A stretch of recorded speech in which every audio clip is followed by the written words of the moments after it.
Our lives are rooted in God's unbounded love and transformed by God's universal grace.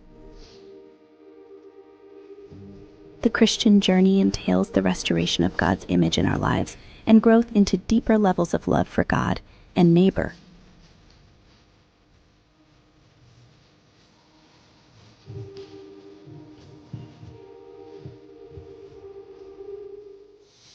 Bueno, a través de las próximas semanas vamos a estar trabajando y visitando nuestras raíces wesleyanas. Vamos a estar visitando 5 cualidades específicas que nos identifican a nosotros como metodistas, como wesleyanos, y vamos a estar hablando hoy específicamente acerca de crecer profundamente, ¿verdad? Eso es parte de lo que nos identifica a nosotros, poder crecer profundamente en nuestro desarrollo espiritual. De nuevo, como les preguntamos al principio, ¿alguna vez usted ha tratado de ir profundo cuando todo el mundo estaba tratando de quedarse llanito?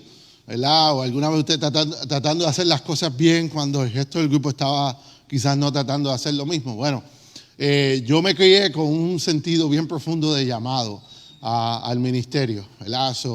Desde que yo era bien pequeño, como chiquito, en Puerto Rico siempre quería ser pastor, ¿verdad? Mi mamá tiene fotos en casa de tener 2 palanganas de pintura con una escoba y un bloque de cemento, y yo tener uno de esos Nuevos Testamentos de los Gedeones, predicándole a las iguanas, al palito de mango y a todo el que me escuchara, ¿verdad? Entonces, desde bien pequeño yo he tenido un sentido claro de llamado hacia el ministerio.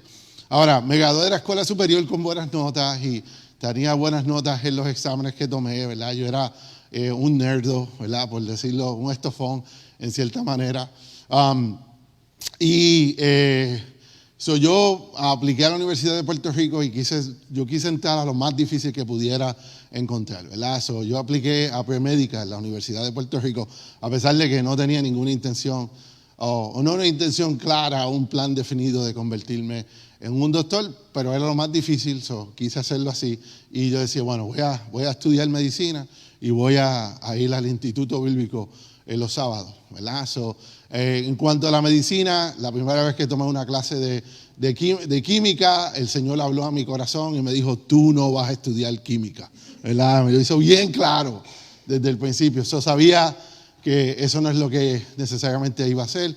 Además de eso, pues comencé a ir al Instituto Bíblico, pero en el Instituto Bíblico era, de la manera más respetuosa que puedo decir, no lo tomaban en serio, ¿verdad? Alguien enseñaba una clase, había sido estudiante el semestre anterior, ¿verdad? En la universidad nadie enseña psicología sin tener un doctorado, sin tener una preparación. Eso no es que cogí la clase este semestre y la otra semestre lo voy a enseñar, ¿verdad?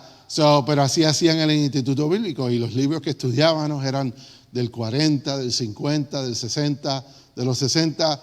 Yo decía, bueno, si yo estudiara psicología o química o ciencia o biología con libros del 50, del 40, ¿verdad? ¿Qué dirían?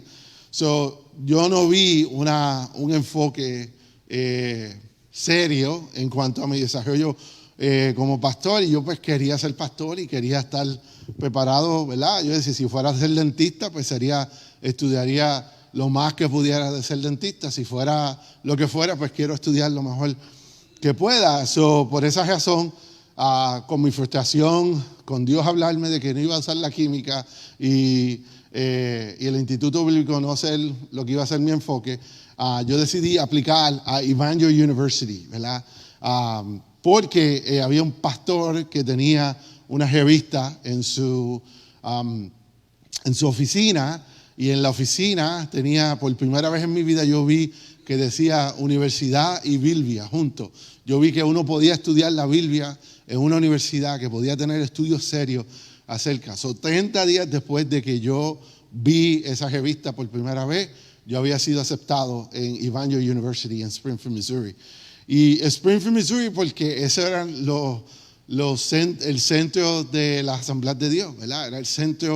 Era donde las Asambleas de Dios se habían comenzado, esa era la denominación a la cual yo era parte en el momento. Yo dije, bueno, yo voy a ir a la mejor acreditada, a la que queda en el lugar, esa es la que yo quiero ir, ¿verdad? So, apliqué, tuve que trabajar duro, ¿verdad? Tuve que usar mis beneficios del ejército, tuve que trabajar mientras era estudiante. Yo trabajaba más de 40 horas mientras era estudiante en una pizzería a cruzar la calle, o alrededor de 40 horas mientras estaba estudiando. Después trabajé en un hospital, tuve que coger préstamos, tuve que guardar todos los chavitos que podía encontrar. So, de nuevo, si alguien decide irse de Puerto Rico para irse a Missouri, aprender un idioma nuevo y tener que trabajar, invertir todo este dinero, es porque en verdad quiere hacerlo y porque en verdad está enfocado en tener la mejor educación posible. So, yo llegué a Missouri y dije, bueno, yo estoy aquí en el Bible Belt, ¿verdad? Estoy en el centro de los estudios bíblicos, yo vengo a estudiar la palabra, yo vengo a estar conectado con otros estudiantes que quieren aprender acerca de Dios, que quieren ser los mejores estudiantes, los mejores pastores que puedan ser.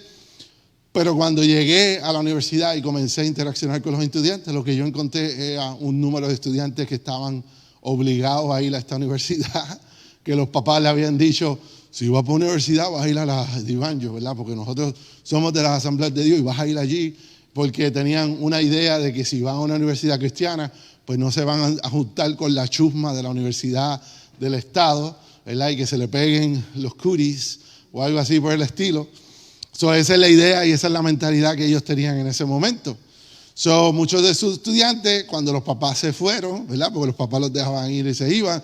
Cuando los papás se iban, ellos se montaban en su carrito y guiaban la milla que separaba la Universidad del Estado de Evangel y hacían un sinnúmero de cosas.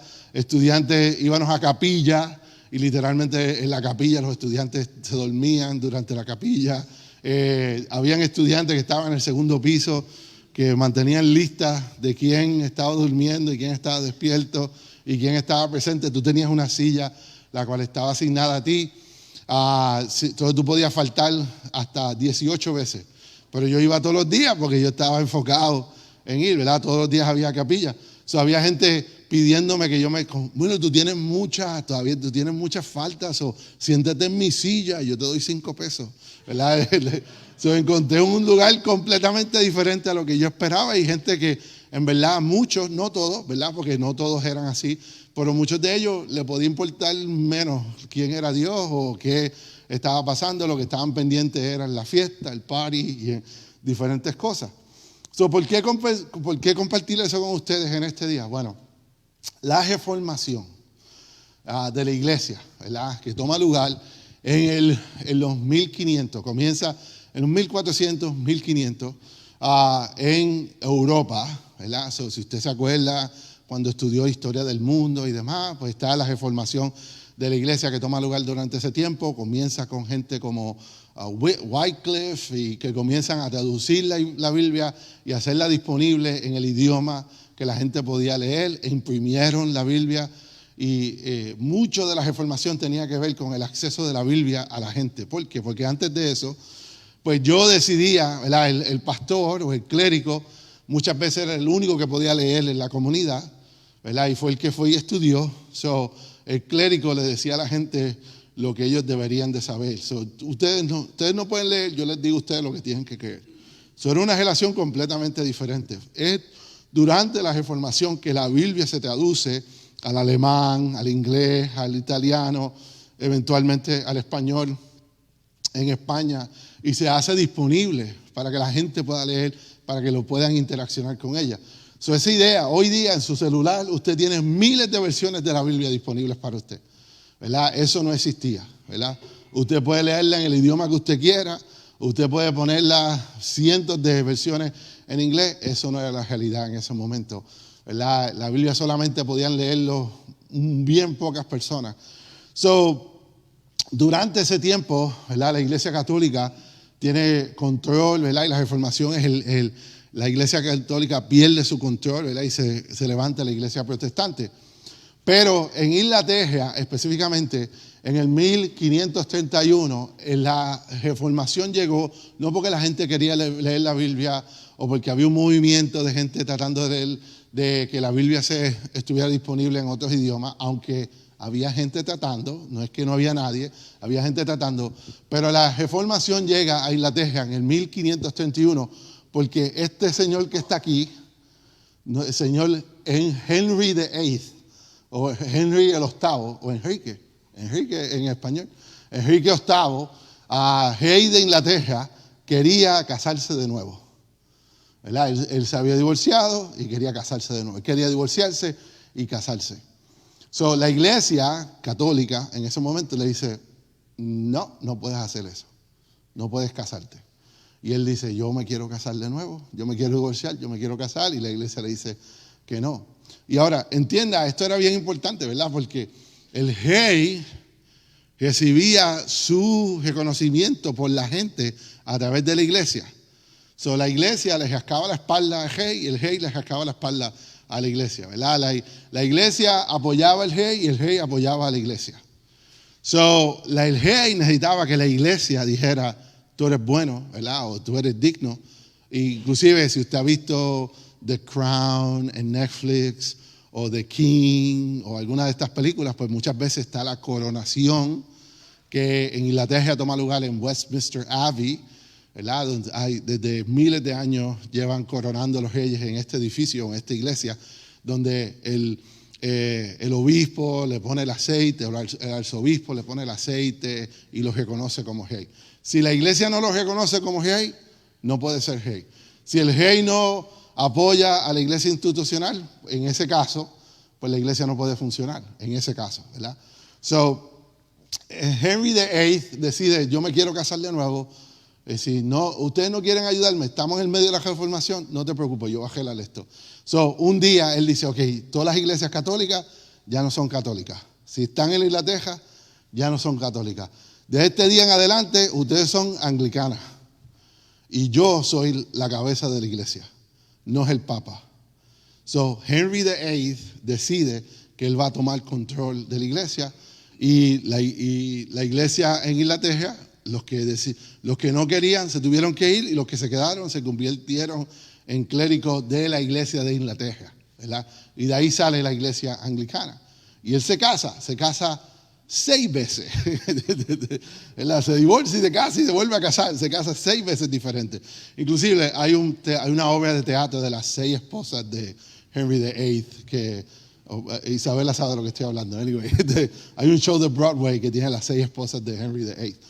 So, ¿qué pasa? ¿Por qué eso es importante? Bueno, porque cuando llegan los 1700, ¿verdad? Al comienzo de los 700, la iglesia de Inglaterra ya había perdido su fervor discipulado.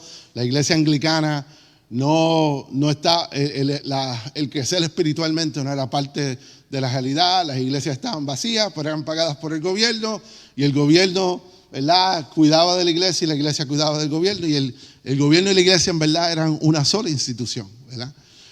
Inclusive la iglesia anglicana en Inglaterra todavía funciona de esa manera. Cuando fui a Inglaterra hace ya un mes atrás, ¿verdad? O al principio de este mes, no va ni un mes, al principio de este mes, estaba en uno de los servicios que nosotros fuimos. El sacerdote de la iglesia anglicana pasó una gran cantidad de tiempo comparando a Elizabeth II, que murió hace poco, con María, la madre de Jesús, ¿verdad? Ellos se están tratando de validar el gobierno y el gobierno a la iglesia y la iglesia al gobierno. ¿Qué pasa? La iglesia se había quedado súper llana en ese momento. La iglesia en Inglaterra se había quedado súper llana. Cuando hay 2 hermanos de una área del centro, una área primordialmente de granjas, de fincas, que se llama Epworth. Estos 2 jóvenes deciden ir a estudiar a la Universidad de Oxford porque ellos quieren ser pastores como su papá era pastor. Y ellos quieren ser parte mi papá era pastor, yo quiero ser pastor, yo quiero crecer espiritualmente. Ellos aplican ahí a la Universidad de Oxford para ser parte de esta realidad. Oxford, tenemos una foto de Oxford aquí. Esta es la Universidad de Oxford, ¿verdad? Esta no es una foto que yo tomé, esta se la quité a Google, pero anyway. Pero fui a Oxford. Y en Oxford, estos 2 hermanos deciden ir a la universidad. Y ellos, de nuevo, Oxford es un poquito diferente, ¿verdad? Oxford es una de las universidades más prestigiosas del mundo. ¿verdad? Hay unas universidades más antiguas del mundo, pero no son una sola universidad. So, por ejemplo, si yo quiero ir a USF, ¿verdad? En Tampa, yo aplico a USF y entonces USF muchas veces me hacen estudiar 2 años y después de esos 2 años yo puedo entrar al colegio de medicina, al colegio de enfermería, al colegio de biología, al colegio de música o al colegio, ¿verdad? Pero en verdad es una sola universidad. En este caso, la Universidad de Oxford son 37 colegios, pero cada colegio funciona independiente uno del otro. Y casi todos los colegios fueron formados específicamente para formar pastores. Pero de nuevo, cuando llega, hay uno que se llama Todas las Almas, All Souls. Pues yo no aplico a Oxford, yo aplico a All Souls.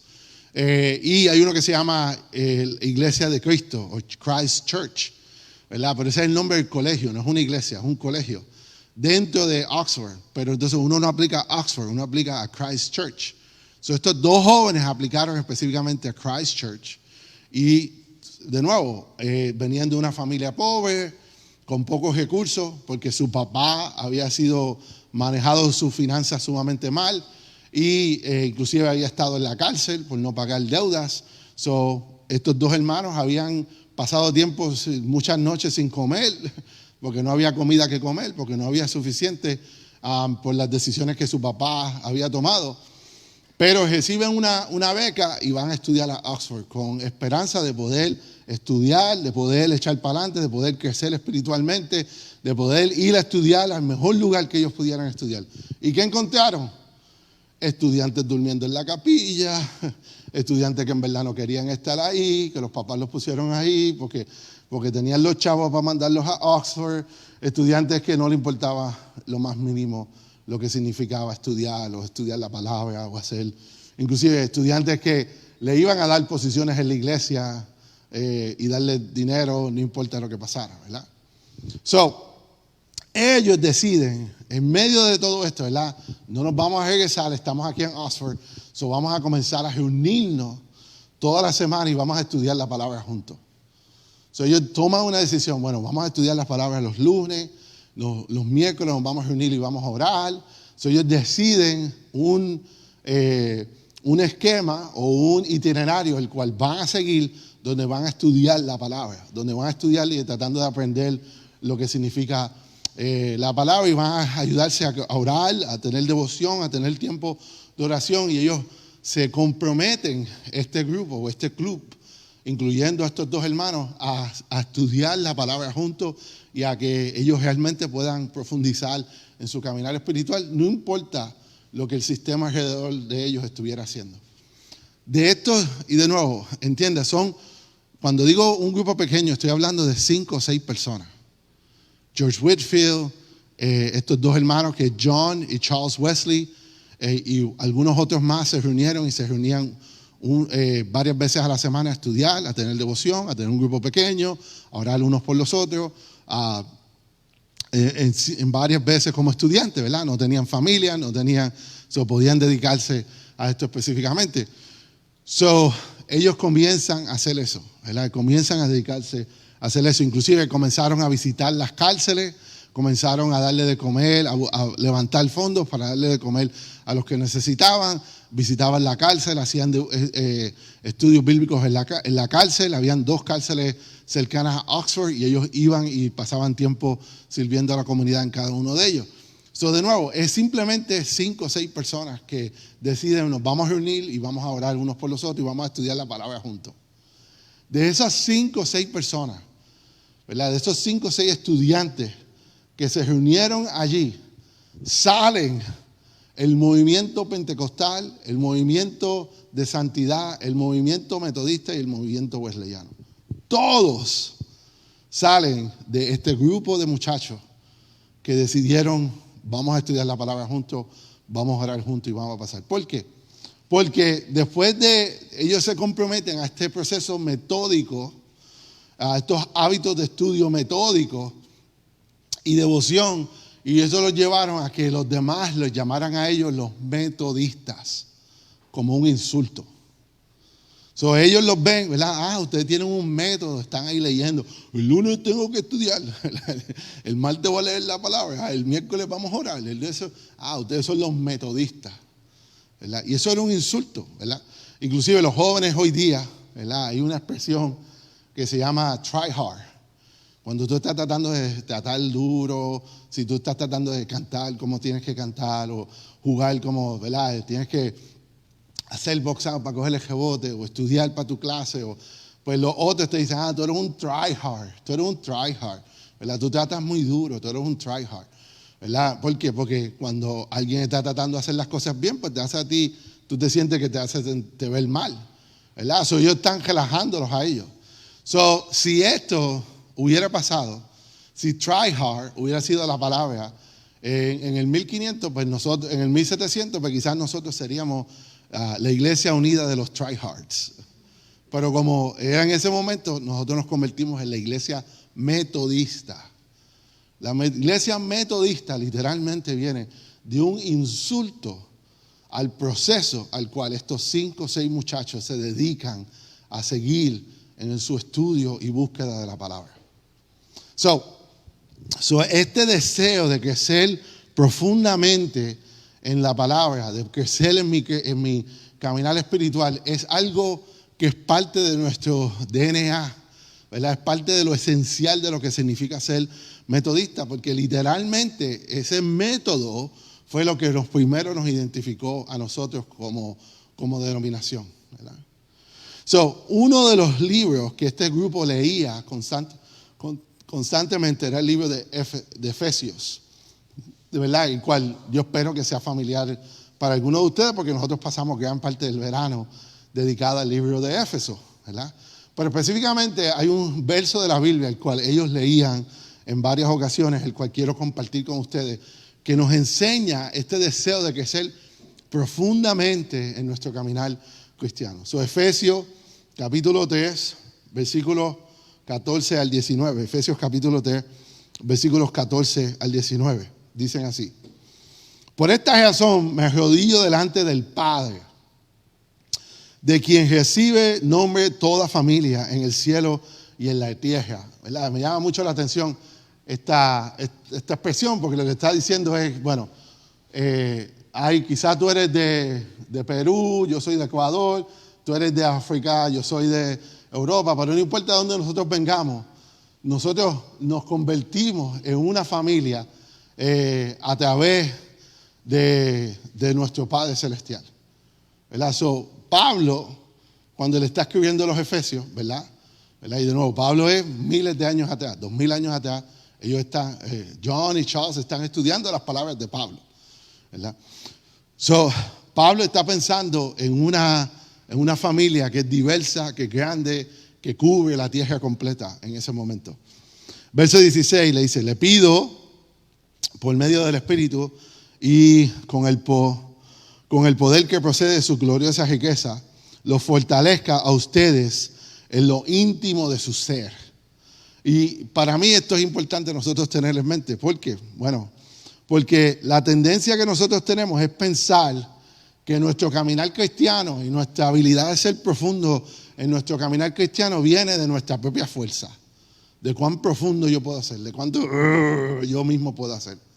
Cuando la realidad, este verso nos está diciendo que el poder que nosotros tenemos, que el poder que puedas encontrar en tu ser interior, tiene más que ver con la fuerza de Dios que con tu fuerza de voluntad.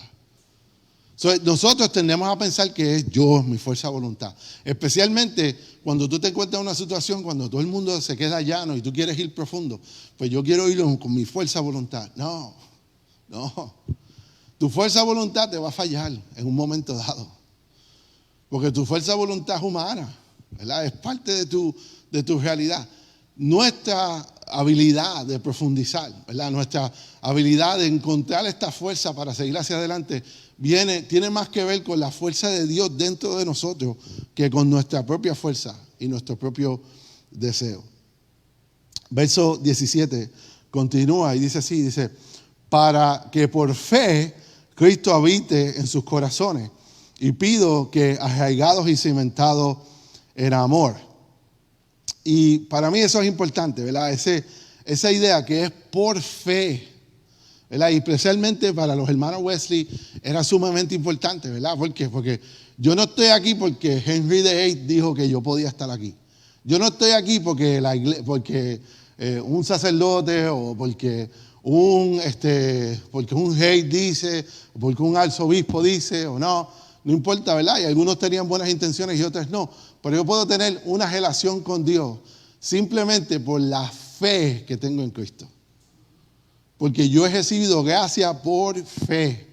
Porque yo puedo, y de nuevo, la fe es que puedo poner mi confianza en Cristo, en la capacidad de Cristo de perdonar mi pecado. Que yo veo mi pecado y veo mi situación, ¿verdad? Y no importa cuán difícil esa situación sea, yo veo a Cristo y yo tengo fe suficiente de que Cristo sí puede. Y eso, ¿verdad? Esa realidad, ¿verdad? Esa realidad o esa relación no tiene nada que ver con Henry VIII o el rey o la reina o el gobierno o ninguna otra institución, más que yo poder ir directamente al trono de la gracia y tener una relación con Dios y poner mi fe en Cristo Jesús. Lo que me mantiene a mí arraigado y establecido no es mi propia fuerza, sino el amor de Cristo para conmigo. Es el amor de Cristo, es la fe que yo pongo en el amor de Cristo. Es la fe que yo estoy dispuesto a poner en el amor de Cristo. Verso 18 nos dice de esta manera, ¿verdad? Puedan comprender junto con los creyentes cuán ancho y largo, alto y profundo es el amor de Cristo. ¿Alguna vez usted ha ido a Home Depot, ¿verdad? Y usted va a comprar un pedazo de madera para hacer algún proyecto que iba a hacer en su casa? O hay una tela que usted va a comprar para empatar algo, usted va a comprar comida, ingredientes que usted necesita para comer, para hacer algo, y su esposo, su esposa, su acompañante le dice, yo creo que necesitamos más. Yo creo que tú estás subestimando lo que necesitamos más para eso. Yo creo que el pedazo de tabla tiene que ser más largo, o yo creo que hay que tener más tela, o lo que sea que... Y dice, no, eso es suficiente, no te preocupes. No, yo creo que hace falta más, ¿verdad? Y cuando usted llega a la casa y comienza a cocinar y cuando, nos hace falta. Mi amor, vete a la tiendita, compra esto, ¿verdad? Para poder cuadrar aquí. O mira, la tablita no era suficientemente larga, o la tela no era suficiente, había que comprar más, o algo así por el estilo. ¿Por qué? Parte de lo que este verso está tratando de decirnos es que volvemos al verso, junto con la compañía de los santos, ¿verdad? En otras palabras, tú no vas a poder profundizar en tu relación con Dios solo, ¿verdad? Los hermanos Wesley no se quedaron solos, ¿verdad? Era yo mismo en mi situación, yo no me pude quedar solo. Para yo poder seguir hacia adelante, yo tuve que crear una comunidad de personas que estaban realmente cogiéndolo en serio, como quien dice. Los hermanos Wesley crearon una comunidad. Tú no te puedes quedar solo. ¿Por qué? Porque cuando tú estás solo, tú no puedes comprender cuán ancho y largo y alto y profundo es el amor de Cristo. Tú no tienes la perspectiva suficiente, tú solo, para poder entender las dimensiones del amor de Cristo. En otras palabras, cuando tú miras tu pecado, cuando tú miras tu falla, cuando tú miras tu problema, cuando tú no tienes una compañía de santos alrededor tuyo, ¿verdad? Junto con estos santos, para poder medir y comparar tu situación con el amor de Cristo, muchas veces nuestra tendencia es a sobreestimar nuestro problema, sobreestimar nuestra situación, sobreestimar nuestro pecado y minorizar el poder del amor de Dios en nuestras vidas. Necesitamos otra persona que diga, no, el amor de Dios es suficiente. ¿Por qué? Porque mira, yo he pasado por esto. Yo te necesito a ti, tú me necesitas a mí. Y nosotros tenemos que entrar en este proceso metódicamente para poder entender realmente cuán ancho, cuán largo, cuán alto y cuán profundo es el amor de Dios. Y muchas veces nosotros nos estamos ahogando en un vaso de agua, literalmente. ¿Verdad? Estamos ahogándonos en la situación en la cual nosotros nos encontramos y Dios nos está mirando y dice, si tú supieras cuánto te ama Cristo, si tú entendieras realmente cuánto Dios te ama, a ti, a tu familia, a tus niños. Si tú entendieras realmente, pero no entiendes, ¿verdad? Porque no ha entrado en comunidad a ver cuán ancho, cuán profundo, cuán largo. Y el amor de Dios nos continúa sorprendiendo en cuánto cubre, en cuántos aspectos, en cuántas situaciones.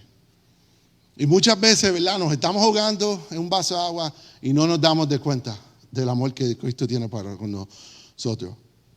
Verso 18 concluye diciendo esto: puedan comprender, ¿verdad? Comprender el amor de Cristo. Junto, 18, puedan comprender junto con todos los creyentes cuán ancho y largo y profundo es el amor de Cristo. En fin, ¿verdad? Con el propósito de, en fin, que conozcan ese amor que sobrepasa nuestro entendimiento para que sean llenos de la plenitud de Dios. Eso me llama, de nuevo, la tendencia de nosotros es, bueno, yo tengo que memorizármelo todo, aprendérmelo todo. Inclusive, cuando yo fui a la universidad, ¿verdad? Porque yo empiezo a ver toda esta gente, mira estos manganzones aquí botando chavos. Y no sé, ¿y qué pasa? Llega un momento donde uno empieza a decir, bueno, yo no soy tan malo nada, ¿verdad? ¿Verdad? Y mira que sinvergüenza esta gente, ¿verdad? Y Wesley pasó por lo mismo, ¿verdad? Llega un momento donde él piensa a pasar por lo mismo y llega un momento y dice, pues yo tengo más conocimiento. Pero de nuevo, lo interesante de esta realidad es que nuestro entendimiento no es capaz de poder entender todo lo que Dios es, sino que es a través del trabajo de Dios en nosotros que nosotros podemos llegar a la plenitud de Dios, a llegar a poder completar el plan que Dios tiene para con nuestras vidas. De nuevo, estos hermanos y estos grupos de muchachos jóvenes se sentaban, estudiaban el libro de Efesios, versos como este, de una forma regular para poder entender lo que es el amor de Dios y cómo lo afectaba a ellos. Y es de ese proceso que nace el metodismo y desde ese proceso donde podemos crecer espiritualmente, ¿verdad? Esta semana comenzamos, grupos pequeños, ¿verdad? Comenzando mañana a las 7 de la noche. Es el grupo de los hombres, de nuevo, 8 semanas donde vamos a estar comprometiéndonos a orar juntos, a estudiar la palabra juntos, a crear un método y un compromiso por el cual yo pueda y nosotros podamos crecer espiritualmente. Eso es el metodismo, ¿verdad? No es la música, ni el edificio, ni la campana, ni las ventanas de colores o lo que sea, ¿verdad? Es un grupo de personas comprometidas a crecer profundamente en su caminar cristiano y seguir un sistema que los mantiene en ese proceso. Eso es el metodismo. A eso es que Dios nos llama. Porque solos no podemos tener un entendimiento claro de lo profundo y lo precioso y las dimensiones del amor de Dios para con nosotros. Te dejo con esta pregunta, como hacemos toda la semana, ¿verdad? ¿Cuál de estos dos tiendes a subestimar o sobreestimar? ¿Nuestro pecado o el amor de Cristo por nosotros? ¿Y por qué? Si tú eres como yo, ¿verdad? Yo constantemente sobreestimo mi pecado y subestimo el amor de Dios para conmigo. Es bien fácil nosotros perder perspectiva. Pero ¿cuál es para ti? ¿Verdad? ¿Cuál es para ti? Ora conmigo en esta hora. Señor Jesús, venimos delante de tu presencia y nos humillamos delante de ti. Señor, ayúdanos a crecer en nuestro entendimiento, a tener raíces profundas en la tierra fértil de tu amor. Que a través de nuestro compromiso y de nuestro caminar constante, buscándote, tratando de aprender quién tú eres, Señor, podamos desarrollar un entendimiento claro de tu amor para con nosotros. A través de tu gracia, Señor. Y solamente por la fe. Amén y amén.